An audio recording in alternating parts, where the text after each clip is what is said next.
சின்ன புள்ள மது, அவ ஃபங்க்ஷனை நல்லபடியா நடத்த விட. உனக்கு செவ்வந்தி மேல உள்ள கோவத்தை இது காட்டுற நேரமாடி. தெரியுமே, நீங்க அடுத்ததா இப்படிதான் சொல்லுவீங்கன்னு எனக்கு நல்லா தெரியும். ஏன் கிழவி, நான் என்ன சொல்றேன், நீங்க என்ன சொல்லிட்டு இருக்கீங்க? பேச்சுக்கு பேச்சு பெத்த பொண்ணு மாதிரி பாத்துக்கிறேன்னு சொன்ன செவந்தி அவ வாழ்க்கையில நடக்கிற முக்கியமான ஃபங்க்ஷனுக்கு ஏன் வரலன்னு கேட்டா நீங்க எல்லாரும் சேர்ந்து என்ன குற்றவாளி ஆக்குறீங்க? பூர்ணி, போதும். மேல மேல பேசி பிரச்சனையை பெருசாக்குறதை விட கொஞ்சம் அமைதியா இருமா. செவந்தி இப்ப வந்துரும். செவந்தி வந்துருவா மாமா. அவ கையால தாய் வீட்டு சீரை எடுத்து மதுவுக்கு கொடுத்துருவான்னு நாம வேணா விடிய விடிய காத்துக்கிட்டு இருக்கலாம்.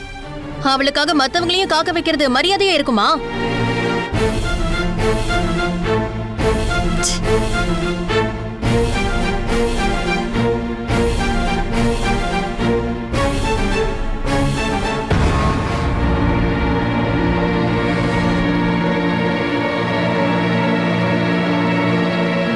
பூர்ணி சொல்றதும் நியாயமா தான் இருக்கு.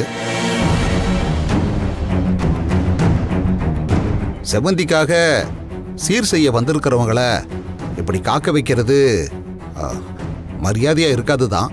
அதனால செவந்தி வாங்கி வச்சிருக்கிற சீரையெல்லாம் நம்ம செவந்தி சார்பா சிந்துவை வைக்க சொல்லுவோம். சிந்து, நீ வந்து எடுத்து வைமா.